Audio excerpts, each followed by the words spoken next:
I've done a lot of decluttering because honestly it's one of my favorite things to do.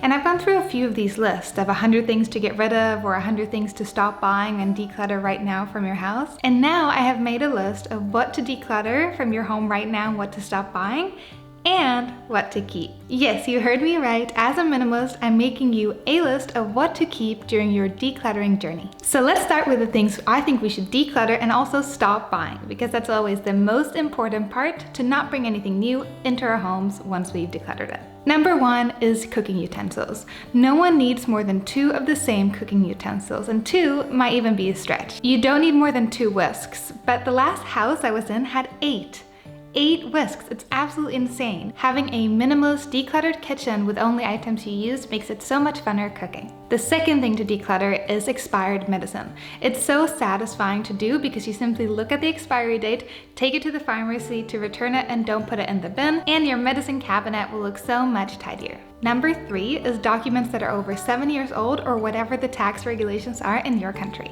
My husband and I just recently left New Zealand, and we realized with the very strict packing limit of the suitcases, we had to declutter and remove anything we absolutely didn't need. And one of the easiest things was, of course, documents and old paper. So look up your local tax regulations and see for how long you need to keep original documents. Scan anything you want to keep for longer and get rid of it as soon as possible. It makes a huge difference. Number 4 is something I see everyone having, and I used to have myself, and I don't know why, and that is unused photo frames. So for some reason we all keep empty photo frames and then we buy more, mostly from IKEA, right? I think it's fine if you buy vintage, quirky, and cool frames, but if you're just buying the generic ones, we should really stop doing that. So a great way to declutter these is to simply print out a photo of you and your friend, put it in there, and give it as a gift. It's a great and thoughtful gift, and also a way of regifting, so we don't have to buy anything new. Number 5 is outgrown clothing. Not only should we not buy uncomfortable and outgrown clothing, but we really need to declutter it to sort of, I think, honor ourselves and where we are right now. The best option is always to sell, then the next option is to gift or donate. Number 6 is something people struggle to get rid of because it seems kind of wasteful, but I think there's a better solution, and that is for craft supplies. I feel like most of us, once we leave our parents' home, we get this habit of how do we spend our time and money on the things we want. And for some reason, a lot of us seem to buy a lot of expensive craft supplies. We use them for a little bit and then realize it's not really our thing. So what do we do with all these half-used expensive craft supplies? The best thing I think you can do with this is to gift them to a younger child, sibling, friends, children, or whatever it may be that you know. Kids will love and appreciate this gift even if it is half used, because their parents would never buy something that fancy and expensive for them. The next thing to declutter is charging cords that don't match. Before, again, leaving New Zealand, we had to go through all our cords for everything that we own, which, although it's not that much, we had at least 2 cords that didn't go with anything. So we got rid of those, and which meant we had a little bit more room in our suitcase. Number 8, super easy to declutter, is manuals. If you can find the manual online, simply bookmark it and then get rid of the original version. Much less clutter in your home, and if you one day need your manual, you have it there. Number 9 to declutter is school books and notebooks in general, whether you are a young adult or an older adult. There are also, of course, old diaries. I like to get rid of mine once they're finished, whereas my husband likes to keep him for the future. So that is really up to you, but as long as you have space and it doesn't feel cluttered, I say do whatever makes you happy. Number 10 is pens and also everything else that doesn't work. Why do we keep things that don't work, especially when we feel overwhelmed by the clutter in our life? I think it sort of has to do with our guilt for all the money and time we spend shopping, but if we start to declutter, we'll realize how much better it feels to live with less. The next thing to declutter is old office equipment. If you're not using it, and you can do it on your computer or your phone, get rid of anything else you might not need. The next one is small appliances that you're not using. Unfortunately, because of marketing, a lot of people get these small appliances, and I've even had some of them myself.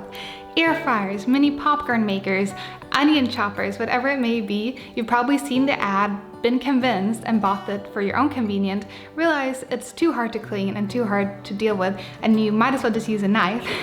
So it goes into a drawer, and then you simply feel bad about it every time you open the drawer, right? Instead, give it away to a charity shop so someone else can make that same mistake without contributing to as much consumerism. 13, declutter your old phones. Either trade them in for cash or recycling, but you don't need several old phones for $2,000–$3,000 worth laying around in your junk drawer. This is craziness, and we need to find a much healthier way to deal with the new wave era of technology. Try to buy secondhand instead of buying new, and simply have that as a rule. And don't ever upgrade your models unless you really need to for professional reasons. Number 14 to declutter, and I know this one is a bit different and you might not agree with me, but that's okay, and that is children's artwork. Yes, of course it's cute, but no, you don't need to keep it if your kids are grown up. One of my favorite memory of my artworks as a child is my dad took one of them that I failed of drawing a swan. I couldn't figure out how to do it. I got really upset. So he took the drawing I made, he cut it into 3 pieces, and he hung it in a very nice looking photo frame. And it looked like that was what I was supposed to have done, not just a failed curve of a swan's neck. So I think do something like this with your children's artwork is so much more meaningful, because the reason we're saving it is because we want to reminisce on it and we want to remember and we enjoy it, right? So do put it up on your wall for you and others to enjoy, rather than hiding all these treasured memories in boxes where neither you or anyone else is really enjoying them. Number 15 is seasonal decor. Yes, this is a big one.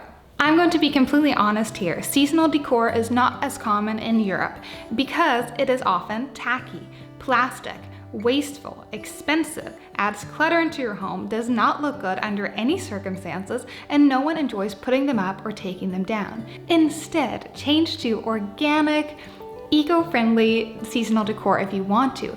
Use wildflowers or whole pumpkins or dried fruit. Use something that actually adds value and also looks a bit fancier and nicer in your home, and that you can simply put on the compost once it's used. As we've lived in a few different homes this past year, something I've noticed a lot of people holding on to is gross old pillows. If they're gross, toss them away. You most likely don't need 20 pillows for family and friends coming around anymore. If they're gross, get rid of them or sew them into a dog bed or something like that, and only buy new ones when you actually need them. Number 17, declutter and stop buying so-called collector's items. Unless it is your hobby, you should get rid of it. I think the people I see holding on to so-called collector's items are people with an extreme scarcity mindset of thinking that if they hold on to this item for just a bit longer, they might make $5 more or $10 more of what it's worth. And maybe if they keep it until their deathbed, they'll get $100. Not even accounting for inflation and the other differences in economics that happen during that time. Not to mention that if it's taking up time and space in your home, it's costing you money.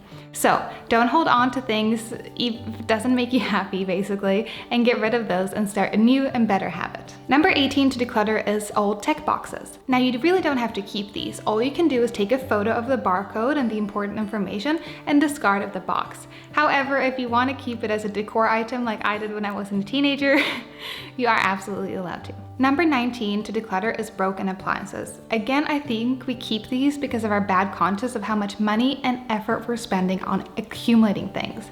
But it's more and more important to stop shopping and declutter at the same time, because this will actually give you that freedom that minimalism and less consumerism really do give you. So if you or anyone you know can't fix it, get rid of it. Number 21 to declutter, if you have too many, is rags. I saw this on a few of these lists and it seems like maybe people are holding on to old rags. If you have too many, then you can possibly use, which I don't really know how that's possible because they're so handy.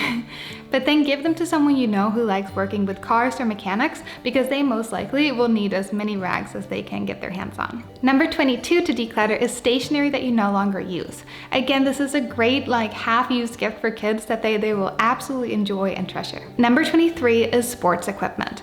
If you have an old treadmill, a bike, or some Pilates items, that weird Pilates thing that everyone seems to use these days, just sell it or donate it to someone who will actually use it. If you're not using it, get rid of it. I don't understand why people keep torturing themselves by having an exercise room or putting it in a corner and they simply have to sort of vacuum around it every week and just punish themselves basically for not exercising enough. If that's not your way of exercising, and if you don't have that possibility in your life right now, get rid of it. Don't be so hard on yourself, and make that room or nook into a cozy corner where you can read a book and enjoy yourself instead. Number 24 that I've seen in every single home we've house sat in, which I don't understand, is coasters. I understand that you need coasters if you have fancy, real wooden tables with precious varnishes or anything like that. But for any IKEA or fast furniture table, you will not need coasters. I haven't used a coaster in the last 10 years, and I have yet to destroy a table with marks from my tea mug. So you don't need coasters, and you simply just wipe down your table.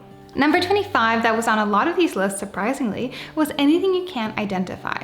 If you have an old piece of plastic or an old little cord or something, get rid of it if you don't know what it's for. Number 26 is one of the first things I decluttered, but also one of the hardest, and that was uncomfortable shoes. And I've also made a promise to not ever buy them again.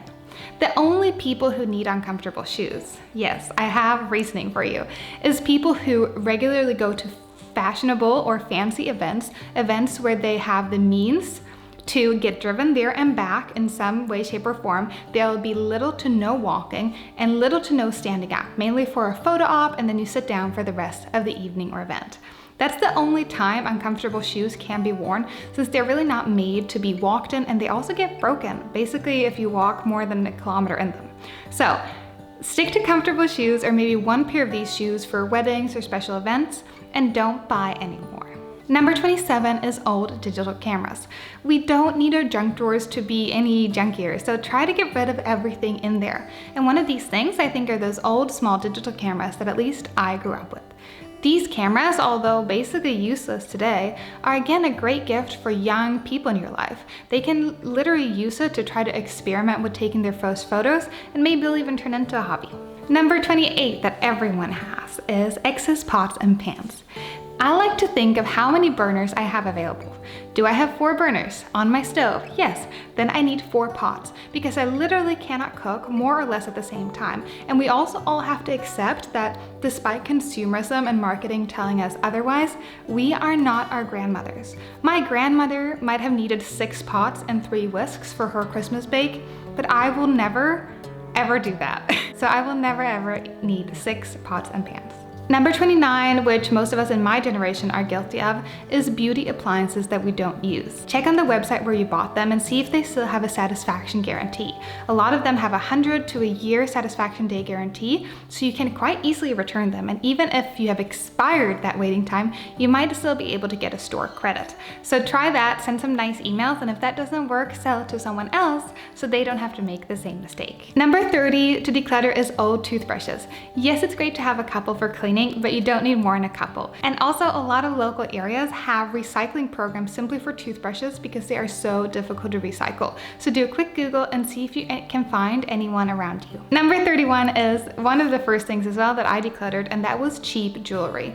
I think we all go through this phase, right, in our early, late teens, early 20s to buy cheap jewelry because it looks fun and pretty, and then we realize it doesn't, and it just takes up space and it's cluttered, and it doesn't match with that adult wardrobe perfect style we're trying to achieve. So I say put these in a nice little box or gift bag that you again already have from buying all this jewelry, and give it to someone you know who are in their early to late teens to early 20s who still enjoys these items. Number 32 to absolutely declutter is things with tags still on them. This is also great news because although you probably shouldn't have bought them, they are much easier to resell any items that have tags on them. So try to resell them as quickly as possible. That was everything I think we need to declutter and stop buying right now for having a more minimalist, calm, spacious, and clean home, and also a home that's easier to live with.